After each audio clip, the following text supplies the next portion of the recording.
Students आगे चलते हैं, डिस्कस करते हैं उन पॉलीमर्स को जो कि स्टूडेंट्स एसेंशियल हैं for life, that are called as biopolymers. Students आपके पास जो बायोपॉलीमर्स हैं they are types of organic polymers. यहाँ पे स्टूडेंट्स आप एक बात और याद रखेंगे कि the branch of chemistry which deals with the structure and functions of biopolymers is called as biochemistry। अब स्टूडेंट्स हम बायोकेमिस्ट्री को रिलेट करते हैं बायोपॉलीमर से और वन बाय वन स्टूडेंट्स हम क्या करते हैं, फंडामेंटल बायोपॉलीमर्स को डिस्कस। स्टूडेंट्स आपके पास जो फंडामेंटल बायोपॉलीमर्स हैं उनके अंदर स्टूडेंट्स आपके पास आते हैं carbohydrates, lipids, proteins and then students आपके पास आते हैं एंजाइम्स और न्यूक्लिक एसिड्स। यानी कि स्टूडेंट्स आपके पास 4 फंडामेंटल बायोपॉलीमर्स हैं, जबकि स्टूडेंट्स आपके पास जो एंजाइम्स हैं वो भी प्रोटीन होते हैं नेचर। स्टूडेंट्स आप अपने सामने देख सकते हैं डीएनए हेलिक्स मॉडल या स्टूडेंट्स आप डीएनए डबल हेलिक्स देख सकते हैं, जो कि स्टूडेंट्स आपके पास सबसे बड़ी प्रोनाउंस्ड एग्जांपल है that is responsible for the transfer of genetic information from one generation to another. वो भी स्टूडेंट्स आपके पास एक बायोपॉलीमर पे बेस्ड है। आगे चलते हैं स्टूडेंट्स, वन बाय वन हम डिस्कस करते हैं बायोपॉलीमर्स को। सबसे पहले स्टूडेंट्स हम डिस्कस कर लेते हैं कार्बोहाइड्रेट्स को। स्टूडेंट्स कार्बोहाइड्रेट्स आपके पास केमिकली अगर आप डिफाइन करें तो आपके पास जो कार्बोहाइड्रेट्स होते हैं वो हैं पॉलीहाइड्रोक्सी एल्डिहाइड्स या कीटोन्स। अब स्टूडेंट्स एल्डिहाइड्स और कीटोन्स से आपको अच्छी तरह समझ आ रही होगी कि आपके पास कार्बोनिल ग्रुप या कार्बोनिल फंक्शनल ग्रुप एग्जिस्ट कर रहा है इनके अंदर। उसके अलावा स्टूडेंट्स पॉलीहाइड्रोक्सी का मतलब यह है कि आपके पास मल्टीपल हाइड्रोक्सिल ग्रुप्स प्रेजेंट हैं। वो कैसे, वो स्टूडेंट्स आप इनका जब स्ट्रक्चर देखेंगे तो आपको क्लियर हो जाएगा। स्टूडेंट्स जब आप बात करते हैं कार्बोहाइड्रेट्स की तो सबसे पहले स्टूडेंट्स आप क्या करते हैं, उनको क्लासीफाई करते हैं और उनकी क्लासिफिकेशन को कंपैरिजन के अंदर डिस्कस कर लेते हैं। स्टूडेंट्स आपके पास जो कार्बोहाइड्रेट्स हैं they can be monosaccharide, they can be oligosaccharides and they can be polysaccharides. अब क्योंकि स्टूडेंट्स ये पॉलीमर्स होते हैं इन नेचर तो स्टूडेंट्स जो इनके सबसे सिंपलेस्ट यूनिट्स होते हैं उनको हम कहते हैं मोनोसैकेराइड्स। मोनोसैकेराइड्स को स्टूडेंट्स आप फर्दर हाइड्रोलाइज नहीं कर सकते। स्टूडेंट्स आप याद रखेंगे कि पॉलीमर्स की कैरेक्टरिस्टिक नेचर होती है कि इनको जब हम वाटर से ट्रीट करते हैं तो स्टूडेंट्स क्या होता है कि इनके बॉन्ड्स ब्रेक होते हैं और ये पॉलीमर्स मोनोमर्स में कन्वर्ट हो जाते हैं। यानी कि स्टूडेंट्स जब मैं ये कह रही हूँ कि हम मोनोमर्स को या मोनोसैकेराइड्स को हम फर्दर हाइड्रोलाइज नहीं कर सकते तो स्टूडेंट्स मेरे कहने का मतलब ये कि हम इनको फर्दर ब्रेक डाउन नहीं कर सकते। उसके अलावा स्टूडेंट्स आप याद रखेंगे कि जो कार्बन चेन इनके अंदर एग्जिस्ट करती है उसकी लेंथ फ्रॉम 3 to 6 और 7 कार्बन एटम्स तक एग्जिस्ट कर रही होती है। यानी कि स्टूडेंट्स अगर आपके पास एक मोनोसैकेराइड है जो कि 3 कार्बन एटम्स पे बेस्ड है then it will be called as trioses. Then students अगर 4 कार्बन पे बेस्ड है तो आप इसको टेट्रोस कहेंगे, 5 पे बेस्ड है तो पेंटोस कहेंगे, 6 पे बेस्ड है तो हेक्सोस कहेंगे और अगर 7 पे बेस्ड है तो स्टूडेंट्स आप इसको हेप्टोस कहेंगे। वाइट क्रिस्टलीन होते हैं स्टूडेंट्स आपके पास जो मोनोसैकेराइड्स होते हैं उनमें आपके पास ग्लूकोज और फ्रुक्टोज आ जाती है। Students they are sweet in taste, उसके अलावा ये वाटर के अंदर सॉल्यूबल होते हैं और उसके अलावा स्टूडेंट्स आप याद रखेंगे कि ये रिड्यूसिंग इन नेचर होते हैं, यानी कि रिड्यूसिंग प्रॉपर्टीज रखते हैं। दैट इज वाई स्टूडेंट्स इस प्रॉपर्टी की बेस पे आप इनको ऑर्गेनिक लैब्स के अंदर आइडेंटिफाई कर रहे होते हैं ऑन द बेसिस कि ये आपके पास सोल्यूशन को अगर रिड्यूस करते हैं तो उसका कलर चेंज कर देती है। देन स्टूडेंट्स जब आप बात करते हैं ओलिगोसैकेराइड्स की तो ओलिगोसैकेराइड्स स्टूडेंट्स क्या होता है कि वो आपके पास 2 to 9 मोनोसैकेराइड्स से मिल के बनते हैं। कहने का मतलब ये कि स्टूडेंट्स आप उनका ब्रेक डाउन कर सकते हैं इनटू मोनोमर्स, यानी कि इनटू मोनोसैकेराइड्स आप उसका ब्रेक डाउन कर सकते हैं। स्टूडेंट्स आपके पास 2 to 9 मॉलिक्यूल से कॉन्स्टिट्यूटेड होते हैं, वाइट क्रिस्टलीन होते हैं, ये भी स्वीट होते हैं in taste, they are soluble in water, they are reducing in nature. Oligosaccharides में एग्जांपल में स्टूडेंट्स आपके पास आ जाता है सुक्रोज। जब स्टूडेंट्स आप बात करते हैं पॉलीसैकेराइड्स की तो स्टूडेंट्स आप इनको हाइड्रोलाइज कर सकते हैं। They consist of about 10 to 1000 units of monosaccharides. तो स्टूडेंट्स इसकी प्रोनाउंस्ड एग्जांपल में आपके पास आ जाते हैं स्टार्च, आपके पास सेलुलोज आ जाती है, आपके पास ग्लाइकोजन आ जाता है। स्टूडेंट्स आप याद रखेंगे कि ये एमॉर्फस होते हैं, क्रिस्टलीन नहीं होते इन नेचर, टेस्टलेस होते हैं, इनसोल्यूबल इन वाटर होते हैं। उसके अलावा स्टूडेंट्स इनके अंदर रिड्यूसिंग प्रॉपर्टीज एग्जिस्ट नहीं कर रही होती। अब स्टूडेंट्स वन बाय वन हम स्ट्रक्चर्स को डिस्कस करते हैं। स्टार्ट करते हैं मोनोसैकेराइड से। जब स्टूडेंट्स हम बात करते हैं मोनोसैकेराइड्स की तो आपके पास मोनोसैकेराइड्स की जो प्रोनाउंस्ड एग्जांपल्स हैं उनके अंदर आते हैं ग्लूकोज और फ्रुक्टोज। अब स्टूडेंट्स जो आपके पास ग्लूकोज और फ्रुक्टोज में मेन डिफरेंस है वो ये है कि आपके पास ग्लूकोज पेंटाहाइड्रोक्सी एल्डिहाइड है जबकि स्टूडेंट्स आपके पास फ्रुक्टोज पेंटाहाइड्रोक्सी कीटोन है। अब स्टूडेंट्स जो ग्लूकोज और फ्रुक्टोज हैं वो आपके पास टिपिकली स्टूडेंट्स क्या हैं, अभी हम देखते हैं कि इनके अंदर कितने कार्बन एटम्स हैं। Carbon number 1 2 3 4 5 6। इट मीन्स कि स्टूडेंट्स ये आपके पास हेक्सोज शुगर है, both glucose and that of fructose. उसके अलावा स्टूडेंट्स आप ये बात याद रखेंगे कि नॉर्मली ये आपके पास स्ट्रेट चेन में एग्जिस्ट नहीं कर रहे होते स्टूडेंट्स, ये आपके पास सॉल्यूशंस में ब्रांच चेन्स के अंदर एग्जिस्ट कर रहे होते हैं, जिनको स्टूडेंट्स आप अपनी बायोलॉजी की बुक्स में भी डिस्कस किया होगा। अब स्टूडेंट्स इनकी जो ब्रांच चेन्स होती हैं या इनकी जो ब्रांच स्ट्रक्चर्स होते हैं या रिंग स्ट्रक्चर्स होते हैं, उनको बनाने का स्टूडेंट्स क्या तरीका होता है, सबसे पहले हम ग्लूकोज के लिए उसको डिस्कस कर लेते हैं। यहाँ पे स्टूडेंट्स आप एक बात याद रखेंगे कि आपके पास जो कार्बन नंबर 3 है उस पर हाइड्रोजन और हाइड्रोक्सिल ग्रुप की जो पोजीशन है वो शिफ्टेड है, जो कि स्टूडेंट्स आपकी प्रोनाउंस्ड होगी उसके रिंग स्ट्रक्चर के अंदर। सबसे पहले स्टूडेंट्स हम रिंग स्ट्रक्चर ड्रॉ करते हैं ग्लूकोज के लिए।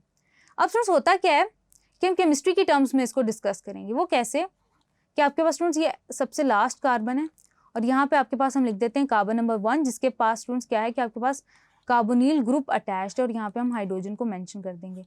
ये स्टूडेंट्स आपके पास कार्बन नंबर 1 हो गया, ये कार्बन नंबर 2 हो गया, ये कार्बन नंबर 3, ये 4 एंड देन स्टूडेंट्स ये आपके पास कार्बन नंबर 5 और ये स्टूडेंट्स आपके पास कार्बन नंबर 6 हो गया। अब स्टूडेंट्स यहाँ पे क्या होता है CH2OH, हम सबसे पहले कार्बन और हाइड्रोजन सारे प्लेस कर देते हैं। यहाँ पे स्टूडेंट्स हाइड्रोजन आप अबव लिखते हैं और हाइड्रोक्सिल ग्रुप आप बिलो लिखते हैं। यहाँ पे हाइड्रोक्सिल ग्रुप अबव लिखते हैं, यहाँ पे हाइड्रोजन ग्रुप बिलो लिखते हैं। यहाँ पे स्टूडेंट्स आप हाइड्रोक्सिल ग्रुप अबव और हाइड्रोक्सिल बिलो, और यहाँ पे स्टूडेंट्स एक हाइड्रोजन आपके पास रिंग के अंदर एग्जिस्ट कर रहा होता है। अब स्टूडेंट्स ये रिंग फॉर्म में कन्वर्ट कैसे होते हैं, उसके पीछे ये केमिस्ट्री इन्वॉल्व होती है स्टूडेंट्स कि आपके पास जो ऑक्सीजन है उस पे लोन पेयर ऑफ इलेक्ट्रॉन्स हैं वो न्यूक्लियोफिलिक होती है। इलेक्ट्रॉन डेंसिटी ज़्यादा होती है तो वो क्या करती है कि वो अटैक करती है इस कार्बन के ऊपर। एज अ रिजल्ट स्टूडेंट्स क्या होता है कि ये डबल बॉन्ड यहाँ से ब्रेक हो जाता है, ऑक्सीजन नेगेटिव चार्ज में कन्वर्ट हो जाता है, यानी कि O नेगेटिव में कन्वर्ट हो जाता है। जबकि स्टूडेंट्स आपके पास वैलेंसी सेटिस्फाई करने के लिए क्या होता है कि आपके पास ये जो ऑक्सीजन होता है ये एक प्रोटॉन पिक कर लेता है। एज अ रिजल्ट स्टूडेंट्स आपके पास क्या हो रहा होता है, ये प्रोटॉन पिक कर लेता है। एज अ रिजल्ट स्टूडेंट्स आपके पास क्या होता है कि यहाँ पे हाइड्रोजन जो है वो एग्जिस्ट करता है, यहाँ से आपके पास हाइड्रोजन जो है वो रिमूव हो जाता है। अब स्टूडेंट्स एज अ रिजल्ट क्या होता है आपके पास, हम दूसरा रिंग स्ट्रक्चर ड्रॉ कर लेते हैं C। अब स्टूडेंट्स ये जो टिपिकल रिएक्शन है इसको हम कहेंगे न्यूक्लियोफिलिक रिएक्शन। अब ये न्यूक्लियोफाइल ने अटैक किया कार्बन पे, एज अ रिजल्ट क्या हुआ कि आपका बॉन्ड ब्रेक हो गया। एज अ रिजल्ट स्टूडेंट्स क्या होता है कि आपके पास रिंग स्ट्रक्चर बन जाता है ग्लूकोज का, CH2OH हाइड्रोजन, यहाँ पे स्टूडेंट्स आपके पास HOH, देन स्टूडेंट्स आपके पास HOH, कार्बन नंबर 3 पे क्या होता है OH ऊपर और H नीचे, देन स्टूडेंट्स H और OH बिलो।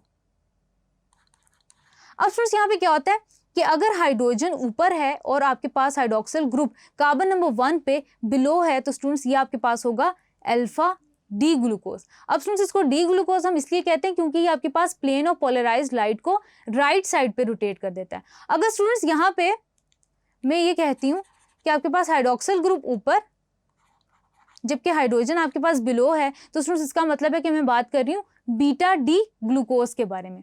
तो ये तो स्टूडेंट्स आपका हो गया ग्लूकोज का स्ट्रक्चर। स्टूडेंट्स आपको आपके पास ग्लूकोज के स्ट्रक्चर को टिपिकली ग्लूकोपायरानोज भी कहा जाता है, ग्लूकोपायरानोज रिंग कहा जाता है क्योंकि स्ट्रक्चर वाइज स्टूडेंट्स ये आपके पास पायरानोज रिंग से रिजेंबल कर रही होती हैं। स्टूडेंट्स जब हम बात करते हैं फ्रुक्टोज की तो फ्रुक्टोज आपके पास 5 रिंग स्ट्रक्चर में यानी कि 5 साइडेड रिंग के या पेंटागन की फॉर्म में एग्जिस्ट कर रहा होता है। उसको स्टूडेंट्स हम इस तरह से ड्रॉ कर सकते हैं कि आपके पास ये होता है कार्बन C और ये स्टूडेंट्स यहाँ पे क्या होता है कि आपके पास कार्बन नंबर 1 यहाँ एग्जिस्ट कर रहा होता है CH2OH H और देन स्टूडेंट्स आपके पास OH H, यहाँ पे भी स्टूडेंट्स कार्बन नंबर 3 पे शिफ्ट है H OH और स्टूडेंट्स आपके पास क्या है CH2OH और OH। तो ये स्टूडेंट्स आपके पास हो गया फ्रुक्टोज का रिंग स्ट्रक्चर। दोनों के दरमियान आपको डिफरेंस पता चल गया। स्टूडेंट्स आपके पास ग्लूकोपायरानोज का स्ट्रक्चर है और आपके पास फ्रुक्टोफ्यूरानोज का स्ट्रक्चर है क्योंकि स्टूडेंट्स ये आपके पास फ्यूरैन से रिजेंबल करती हैं, दैट इज वाई इसको आप फ्रुक्टोफ्यूरानोज कह रहे होते हैं। देन स्टूडेंट्स आगे आप देख सकते हैं आपके पास स्ट्रक्चर है ग्लूकोज के, गैलेक्टोज के एंड फ्रुक्टोज के। आगे चलते हैं स्टूडेंट्स, डिस्कस करते हैं ओलिगोसैकेराइड्स को। ओलिगोसैकेराइड्स में स्टूडेंट्स आपके पास आ जाते हैं डाइसैकेराइड्स, ट्राइसैकेराइड, टेट्रासैकेराइड। स्टूडेंट्स आपके पास जो टिपिकल एग्जांपल है डाइसैकेराइड्स की, उसके अंदर स्टूडेंट्स आप देख सकते हैं कि जो आपके पास सुक्रोज है, सुक्रोज का अगर स्टूडेंट्स आप हाइड्रोलिसिस करें तो आपके पास ग्लूकोज और फ्रुक्टोज जनरेट होगा। अब स्टूडेंट्स आपके पास जो टिपिकल ओलिगोसैकेराइड्स हैं जो कि डाइसैकेराइड्स हैं, उनमें स्टूडेंट्स आपके पास आ जाता है मैल्टोज। अब स्टूडेंट्स जो आपके पास मैल्टोज है वो अल्फा डी और अल्फा डी ग्लूकोज की लिंकेज से बनता है। जो स्टूडेंट्स आपके पास सुक्रोज है वो ग्लूकोज और फ्रुक्टोज की लिंकेज से बनता है। जबकि स्टूडेंट्स आपके पास लैक्टोज, गैलेक्टोज और ग्लूकोज मोनोसेकेराइड्स की लिंकेज से बनता है। As a result students water molecule यहाँ से लीव करता है और आपके पास एक कंडेंस प्रोडक्ट बनती है in the form of a covalent bond. अब स्टूडेंट्स वो टिपिकल बॉन्ड जो कि बनता है by the removal of water molecule from that of glucose and fructose, यानी कि स्टूडेंट्स आपके पास जो बॉन्ड बनता है as a result covalent bond जो बनता है आपके पास, स्टूडेंट्स आप याद रखेंगे कि उस टिपिकल कोवलेंट बॉन्ड को या उस टिपिकल लिंकेज को आप कहते हैं ग्लाइकोसिडिक लिंकेज, यानी कि स्टूडेंट्स ये आपके पास ग्लिकोसिडिक लिंकेज हो रही है। और स्टूडेंट्स आप याद रखेंगे कि ये आपके पास टिपिकली 1,4 लिंकेज हो रही है ग्लूकोज की और फ्रुक्टोज की, जिसमें स्टूडेंट्स आपके पास क्या हो रहा है कि वाटर मॉलिक्यूल रिमूव हो रहा है, हाइड्रोजन रिमूव हो रहा है from that of glucose, while that of hydroxyl remove हो रहा है फ्रॉम दैट ऑफ फ्रुक्टोज। अब यहाँ पे स्टूडेंट्स आप याद रखेंगे कि हम बात कर रहे हैं आपके पास बीटा डी ग्लूकोज और बीटा डी आपके पास फ्रुक्टोज जो है वो वाटर मॉलिक्यूल रिलीज करें तो आपके पास सुक्रोज जनरेट हो रहा है जो कि स्टूडेंट्स आपके पास डायसेकेराइड है। दिस आपके पास ओलिगोसेकेराइड्स ट्राइसेकेराइड्स की फॉर्म में भी एग्जिस्ट करते हैं। जैसे स्टूडेंट्स आपके पास आ जाता है रेफिनोज, ये स्टूडेंट्स आपके पास टिपिकल रेफिनोज का स्ट्रक्चर है, जिनमें स्टूडेंट्स जब उसका हाइड्रोलिसिस आप करते हैं तो आपके पास ग्लूकोज, गैलेक्टोज और फ्रुक्टोज जनरेट होता है। आगे चलते हैं स्टूडेंट्स, हम पॉलीसेकेराइड्स को डिस्कस कर लेते हैं। पॉलीसेकेराइड्स में स्टूडेंट्स आपके पास क्या होता है कि आपके पास लॉन्ग चेन्स होती हैं कार्बन की, जो कि स्टूडेंट्स आपके पास जनरेट होती हैं या बनती हैं by that of the monosaccharides. जब आपके पास थाउजेंड्स ऑफ मोनोसेकेराइड्स स्टूडेंट्स आपस में ज्वाइन होते हैं तो आपके पास पॉलीसेकेराइड जनरेट होता है। अब स्टूडेंट्स आपके पास टिपिकल पॉलीसेकेराइड्स में स्टार्च आ जाती है और सेलुलोज आ जाता है और ग्लाइकोजन आती है। स्टूडेंट्स इनके स्ट्रक्चर को वन बाय वन हम डिस्कस कर लेते हैं। स्टूडेंट्स आपके पास जो स्टार्च है वो आपके पास अल्फा डी ग्लूकोज का पॉलीमर होता है और it is mixture of 2 polysaccharides, यानी कि स्टूडेंट्स आपके पास जो स्टार्च है वो प्योर कंपाउंड नहीं होता, यानी कि आपके पास ऐसा नहीं है कि जस्ट आपके पास स्ट्रेट अल्फा डी ग्लूकोज की लिंकेज होती है तो आपके पास स्टार्च जनरेट होता है, बल्कि स्टूडेंट्स आप याद रखेंगे कि आपके पास एक स्ट्रेट चेन स्ट्रक्चर एग्जिस्ट कर रहा होता है स्टार्च के अंदर, जबकि एक आपके पास ब्रांच चेन स्ट्रक्चर एग्जिस्ट कर रहा होता है। जो कि स्टूडेंट्स आपके पास जो स्ट्रेट चेन स्ट्रक्चर होता है उसको आप अमाइलोज कहते हैं, जो ब्रांच चेन स्ट्रक्चर होता है उसको स्टूडेंट्स आप अमाइलोपेक्टिन कहते हैं। स्टूडेंट्स आप याद रखेंगे कि अमाइलोज आपके पास सॉल्यूबल होता है वाटर के अंदर, जबकि अमाइलोपेक्टिन आपके पास सॉल्यूबल नहीं होता। स्टूडेंट्स आपके पास स्टार्च का 10 to 20% अमाइलोज बनाता है, जबकि स्टूडेंट्स आपके पास 80 to 90% स्टार्च का अमाइलोपेक्टिन बना रहा होता है। उसके अलावा स्टूडेंट्स आप एक और बात याद रखेंगे कि आपके पास हीट आप जैसे जैसे बढ़ाते हैं वैसे वैसे इनकी सॉल्युबिलिटी इंक्रीज होती चली जाती है। स्टूडेंट्स आप याद रखेंगे कि आयोडीन के कलर को डिस्चार्ज कर देते हैं। उसके अलावा स्टूडेंट्स आप एक और बात याद रखेंगे कि आपके पास जो मिक्सचर होता है अमाइलोज का और अमाइलोपेक्टिन का, उसके अंदर स्टूडेंट जो लिंकेजेस होती हैं उनको हम डिस्कस कर लेंगे। स्टूडेंट जो आपके पास अमाइलोज होता है उसके अंदर टिपिकल अल्फा 1,4 लिंकेज होती है। अल्फा 1,4 लिंकेज का क्या मतलब है स्टूडेंट्स कि आपके पास कार्बन नंबर 1 ऑफ 1 मोनोमर और carbon number 4 of another monomer यानी कि अल्फा डी ग्लूकोज के आपस में अटैच्ड होते हैं by means of a covalent bond या by means of a glycosidic linkage as compare to that of amylopectin, जो कि स्टूडेंट्स आपके पास 1,4 और 1,6 लिंकेज की वजह से बनता है। ये स्टूडेंट्स आपके पास टिपिकल 1,4 लिंकेज है ये वाली, जबकि स्टूडेंट्स आपके पास ये जो टिपिकल लिंकेज है जो कि ब्रांच की फॉर्म में आ रही है आपके पास टिपिकल 1,6 लिंकेज आ रही है। अब स्टूडेंट्स अगर हमने इसको डिस्कस करना हो कि आपके पास ये बनता कैसे है तो स्टूडेंट्स ये कुछ इस तरह से होता है। सी आपके पास स्टूडेंट्स यहाँ पे क्या होता है H OH प्लस स्टूडेंट्स आपके पास यहाँ पे कनेक्टेड होता है ऑक्सीजन CH OH और देन स्टूडेंट्स आपके पास CH OH OH H then students आपके पास CH2OH H, यहाँ पे स्टूडेंट्स आपके पास H और OH आता है, जो कि स्टूडेंट्स आपके पास मिलके क्या बनता है कि कोवलेंट बॉन्ड यहाँ से बना लेते हैं और एज अ रिजल्ट स्टूडेंट्स आपके पास क्या होता है कि ये आपके पास पॉलीमर्स की फॉर्म में एग्जिस्ट कर रहे होते हैं। देन स्टूडेंट्स आगे चलते हैं, सेलुलोज को डिस्कस कर लेते हैं। स्टूडेंट्स आपके पास जो सेलुलोज है वो पॉलीमर होता है बीटा डी ग्लूकोज का, यानी कि स्टूडेंट्स आपके पास बीटा डी ग्लूकोज का स्ट्रक्चर होता है जो मिलकर आपके पास सेलुलोज जनरेट कर रहा होता है। स्टूडेंट्स ये अनब्रांच पॉलीमर होता है, इसके अंदर भी बीटा 1,4 की लिंकेज एग्जिस्ट कर रही होती है। उसके अलावा स्टूडेंट्स बीटा डी ग्लूकोज से मिलकर बन रहा होता है और ये अनब्रांच होता है, यानी कि स्टूडेंट्स आपके पास लीनियर या स्ट्रेट चेन स्ट्रक्चर होता है इसका COH एंड देन स्टूडेंट्स आपके पास CHOH COH and then H आ जाता है आपके पास। देन स्टूडेंट्स आपके पास CH2OH H and then students आपके पास HOH आ जाता है। बिल्कुल इस तरह स्टूडेंट्स आपके पास नेक्स्ट भी जो है वो बीटा कार्बन एग्जिस्ट कर रही होती है यहाँ पे, यानी कि OH और एच में एग्जिस्ट कर रही होती है। इसी पोजीशन पे स्टूडेंट्स आपके पास डिफरेंस होता है तो आप अल्फा और बीटा में आइडेंटिफाई कर पाते हैं। COH and then H, then students यहाँ पे क्या होता है आपके पास कनेक्टेड होता है ये CH2OH से। अब स्टूडेंट्स ये नंबर 4 पे जो आपके पास कार्बन होता है ये कनेक्टेड होता है with that of number 1 carbon atom, और स्टूडेंट्स एज अ रिजल्ट जो यहाँ से वाटर मॉलिक्यूल रिमूव होता है तो आपके पास बीटा डी पॉलीमर जनरेट होता है 1,4 लिंकेज से ऑफ दैट ऑफ सेलुलोज।